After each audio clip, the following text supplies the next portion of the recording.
Governor Terry McGenius. I've got a billboard coming up, as you know, in Richmond with Terry McAuliffe on it. I'm paying for it. And it's him leaning over and saying, "Miss me yet?" I can't wait till this goes up. It's going to make everybody laugh. But the Maxter, Governor McGenius, trying to run for president, but trying to figure out how he fits into this whole disaster going on. The Maxter, though, on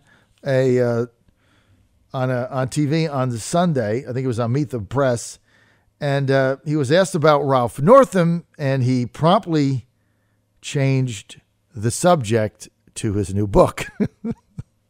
Terry McGenius doing the little soft shoe. Let's run that cut 3. We're back with former Virginia Governor Terry McAuliffe, who's here to talk about his new book, Beyond Charlottesville, Taking a Stand Against White Nationalism. It's out in July and looks at what led to the violent Unite the Right rally in Charlottesville and how Virginia and the country continue to deal with racism. Good to have you here. Certainly your state of Virginia continues to deal with racism. The governor, Northam, who we heard from last week, has refused to resign, despite near universal calls among elected Democrats to do so. Can he survive? Yes, I think he's made the decision he's going to stand, but the way that Ralph survives and brings Virginia back together, he's got to lean in on these very important issues, which I talk about in the book. He's got to use executive authority as governor.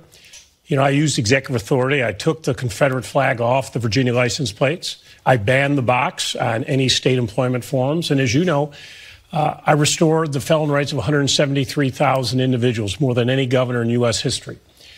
I was sued by the Republicans. We ultimately won. And the reason I was so adamant about doing that was because of Virginia's racial history. It goes back to the Jim Crow laws.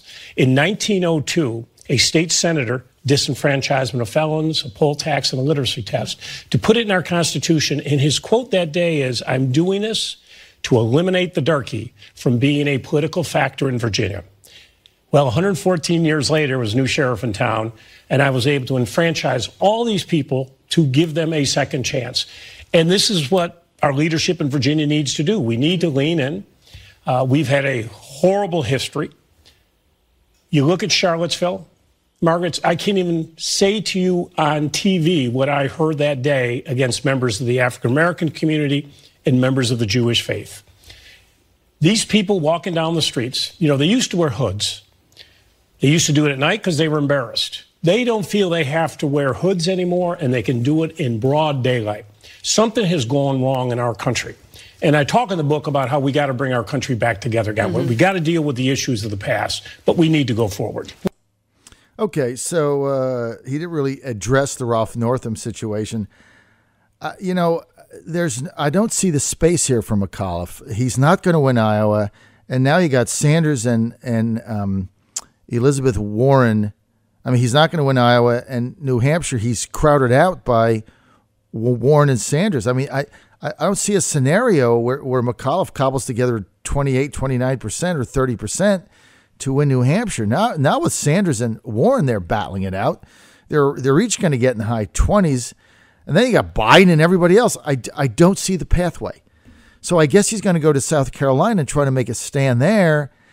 And I'm not sure that he can do that, because if he's appealing to the base that is just, you know, who hates Trump more, McAuliffe can never get there. And so it's like he's got to decide where he's going in this campaign.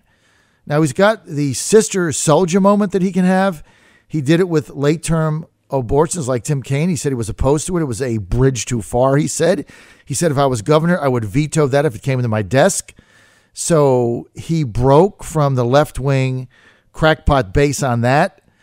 But to base your candidacy on Charlottesville, and I mean, there's a lot of explaining to do there. Like, you know, why there wasn't a bigger police presence. A lot of people thought that McAuliffe, you know, had people stand down and shouldn't have done that. I mean, that is not a positive thing that you're going to base a campaign on. I mean, that was just botched all over. Everybody botched that, including the president's response, which was his lowest moment in his 2 years as president, I believe. So if that's what you're basing your campaign on, I really don't know where you're going with this. I mean, in his book, I mean, if you're going to write a book running for president, like the book should say how a Democrat gets jobs for people. I mean, that's what his book should be, because that's his legacy. Charlottesville. Do you really think that Charlottesville is Terry McAuliffe's legacy? I hope not. I mean, Charlottesville was a stain and a black eye on America and Virginia, and it was disgusting. And there was plenty of blame to go around for that thing. And including not enough law enforcement on the street to stop the murder of that lady run over by the car. That was, if that's your legacy, I mean, I thought the book that he would come out with would be, how the Democrat plan for like jobs and wealth. But that's your book, not white racism and Charlottesville. I mean, everybody's in that space, dude. So I don't get it.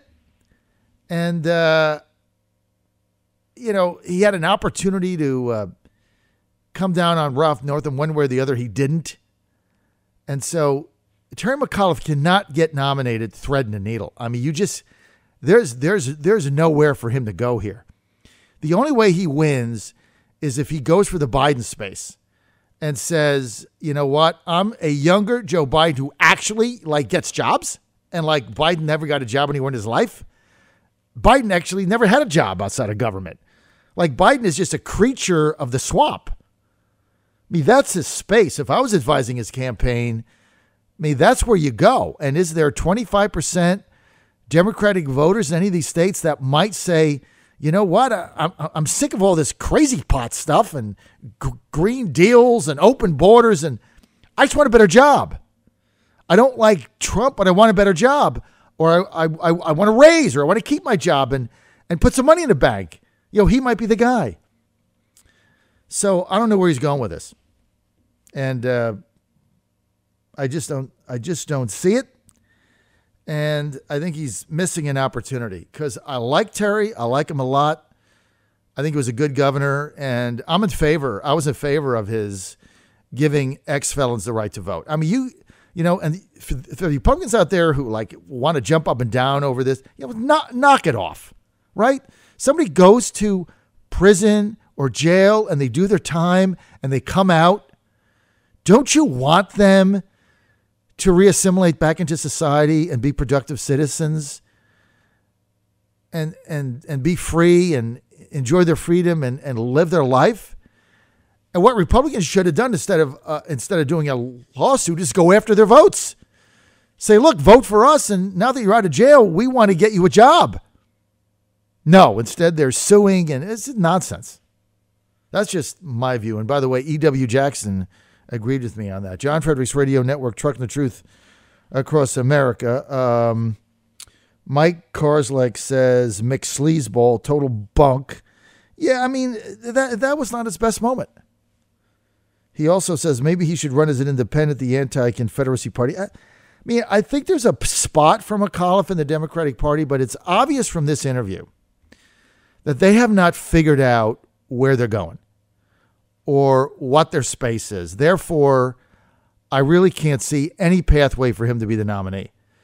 Because here you are, it is, what is this? It's a year out from these primaries, and you've had plenty of time, and you still can't figure out your space. And so you're waffling around, and yeah, the third-term abortion was too much, but let's do a book on Charlottesville, and that's going to propel me to the national spotlight in New Hampshire. I don't think so, dude. And I don't know what you're going to write about Charlottesville, but you were part of that. It was all ugly, dude. Governor, I'm sorry. You were governor, right? Why didn't you order more state troopers there? So everybody's got a lot of explaining to do about that, and it was just a horrible weekend in Virginia's history, and the whole thing was disgusting. And I tell you what, if I'm governor and on Friday night people are marching around the Capitol with tiki torches yelling blood to soil, I mean, I'm calling in the National Guard. That's what I'm doing. I'm lining the streets with horses. That's what I'm doing. Anybody know what that means, blood to soil? Anybody of German descent? Do you know what that means? Why don't you look it up, because it's disgusting. So there's a lot of blame here to go around. So I'm skeptical that that's the platform that's going to propel him ahead. I thought he could be a unique and interesting candidate in this field if he was talking about jobs and prosperity and old-time, long-standing democratic values. I don't believe in them, but, there's a lot of people that did. And so more liberal, more roads, more infrastructure, more government spending, but still jobs. That's the Scoop Jackson. That's the Democratic Party that had reasonable people in it back then. But now he's trying to compete